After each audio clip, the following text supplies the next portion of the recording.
హరే కృష్ణ. అందరూ ఎలా ఉన్నారండి? ఈరోజండి మా ఇంటికి అక్క వచ్చింది.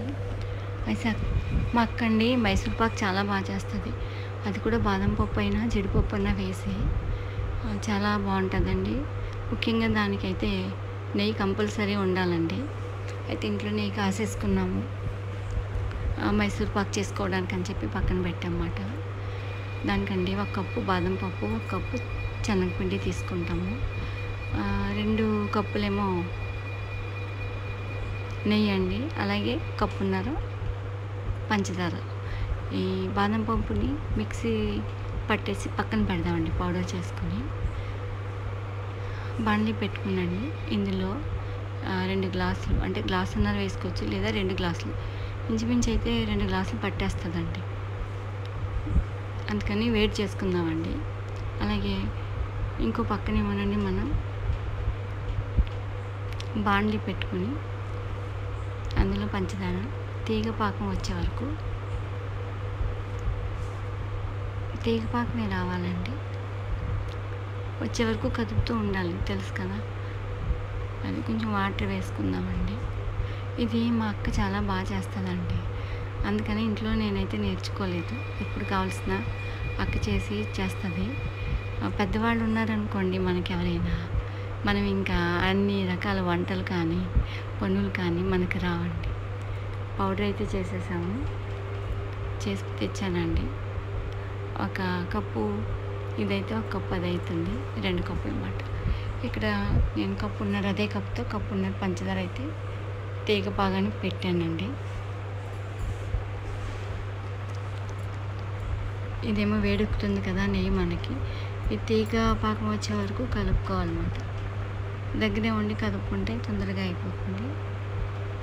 ఈ మైసూర్ పాక్ మాత్రం అండి చాలా బాగుంటుంది, నాకు చాలా ఇష్టం అండి. కాకపోతే ఇంకో షుగర్ ఇవన్నీ ఉన్నాయి కదా, పంచదారలు అన్నీ తిన్నాం కదా అండి. ఇదేమో బెల్లంతో చేసుకుంటే రాదు. సరే కొద్దిగా చేసుకుందాము అని చెప్పేసి కొంచెం చేయమన్నాను, ఎందుకంటే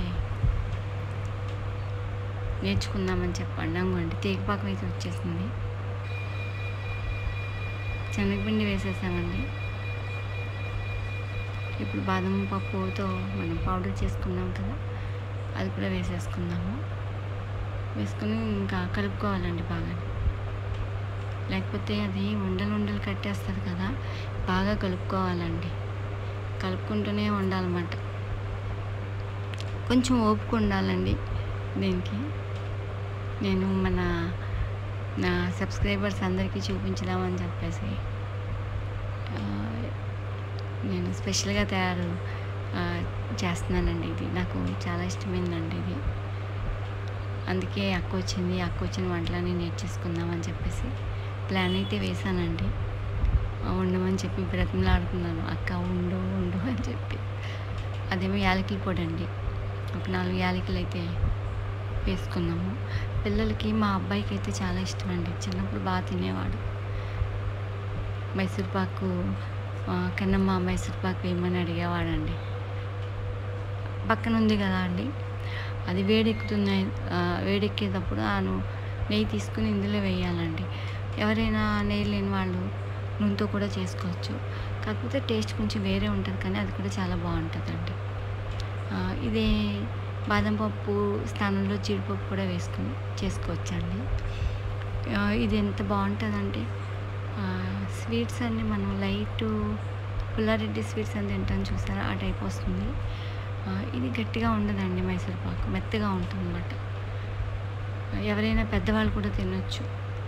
నోట్లో పెట్టుకున్నామంటే కరిగిపోతుందండి, అంత బాగుంటుంది. ఇది మా ఇంట్లో ఏదైనా ఫంక్షన్స్ అయినా ఇంట్లో మాత్రం చేస్తామండి. కొంచెం ఆ వేడి నెయ్యి పోస్తూ ఉండాలండి, మనం పక్కన అది ఆపకూడదు, అలా పోస్తూ తిప్పుతూనే ఉండాలి. కాకపోతే కొంచెం మనకు ఓపిక ఉండాలండి, ఒక 1/2 అవర్ అయితే పడుతుంది, దగ్గరే ఉండాలి. మా అక్కండి ఏ వంట చూస్తే అది బాగా చేసేస్తుంది. నేనైతే ఏదో ముఖ్యమైనవి తప్పండి, పెద్ద వంటలు అయితే నాకు రావు. ఏదన్నా పెద్ద వంట కావాలంటే అక్కే చేయాలి మా ఇంట్లో అయితే. అందుకని చెప్పి ఇంకా పెద్ద వంటలు అంటే ఏదో నేర్చుకోనండి. అంతవరకు వెళ్ళలేదు నేను. ఈ అరిసెలనగా, బూరెలు వేస్తానండి. కానీ కొన్ని పెద్దవి ఉంటాయి కదా! అవన్నీ కూడా అమ్మ, అక్క చేస్తారు. నాకంత అయితే రాదు. కాకపోతే ఇప్పుడిప్పుడే నేర్చుకుంటున్నానండి నేను. మీలో కూడా అలా ఉండే ఉంటారు ఎవరు. పెద్దవాళ్ళు ఉంటే మనకు కొంచెం బద్ధకం వస్తది కదా! అవునా కదా చెప్పండి. కొంచెం బద్ధకం అయితే ఉంటది ఖచ్చితంగా. మనకంటే పెద్దవాళ్ళు ఉంటే, వాళ్ళ పనులు చేస్తూ ఉంటే, మనమైతే బద్ధకించి వాళ్ళు గారంగా చూస్తారు. దాంతో ఏంటంటే మనకేమో నిజంగానే రావు వంటలు. వీళ్ళు చేస్తున్నారు కదా పర్వాలేదులే అనుకుంటాం. కానీ అవసరమైనప్పుడు కావాలి, తినాలి అనుకున్నప్పుడు రావు. అందుకే అండి నేర్చుకోవాలి, ప్రతి ఒక్కరికి రావాలి. అలా వేసుకుంటూ కలుపుకుంటూ ఉండాలండి. చేయి అవుతుంటే మళ్ళీ అక్క తిప్పుతుందన్నమాట. మా అక్కకు ఓపిక ఎక్కువండి. ప్రతిదీ కూడా చాలా నీట్‌గా చేస్తది. చాలా పొందిగ్గా ఉంటుందండి. ముచ్చటగా. చాలా విషయాలు అక్క దగ్గర నేర్చుకున్నానండి. మొత్తం వేసేసాము. ఎవరి దగ్గరైనా మంచి లక్షణాలు ఉన్నాయనుకోండి, అవి ఖచ్చితంగా నేర్చుకోవాలండి. కాకపోతే ఇప్పుడు చాలామంది ఏంటంటే ఏదైనా చెడు ఉంటే పిల్లలు అవే నేర్చుకుంటున్నారు తప్ప మంచి నేర్చుకోవట్లేదు. అది వదిలేస్తున్నారు.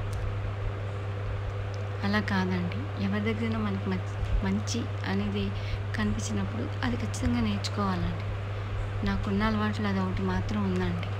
ఖచ్చితంగా ఎవరి దగ్గరైనా కొంచెం మా అక్క ఎంత చాలా ఒబ్బిడిగా అండి. చాలా ఒక్కటి కూడా ఇలా బయట ఎందుకంటే ఏది బయట పడేసుకోవడాలు కానీ అలా ఏది చేయదండి. చాలా పొందిగ్గా చేసుకుంటుంది.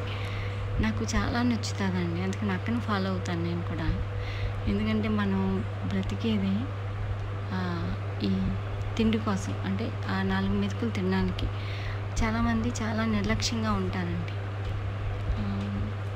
ఎలా అంటే ఇంత పట్టుకుని వెళ్ళి పడేయడమేనండి. ఉన్నప్పుడు అలా చేస్తాము, లేనప్పుడు లేని వాళ్ళు అది కూడా లేని వాళ్ళు ఉంటారండి. నాకు అదే గుర్తుకొస్తూ ఉంటుందన్నమాట. అందుకని మా ఇంట్లో మేము అలా చేయమండి. మా అమ్మగారు అంతే, మేము అంతే.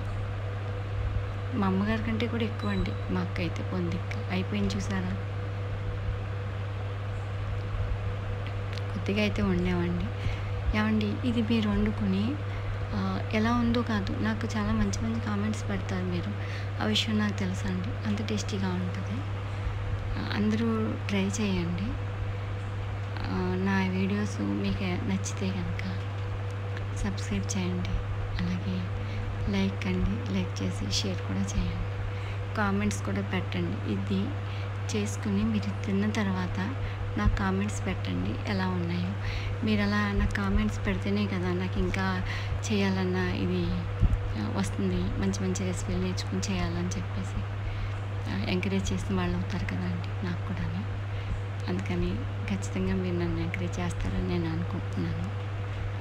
ఏదన్నా ఇందులో నాకు తెలియని ఏమన్నా ఉంటే కూడా మీరు చెప్పాలి. ఓకేనా అండి? బాయ్.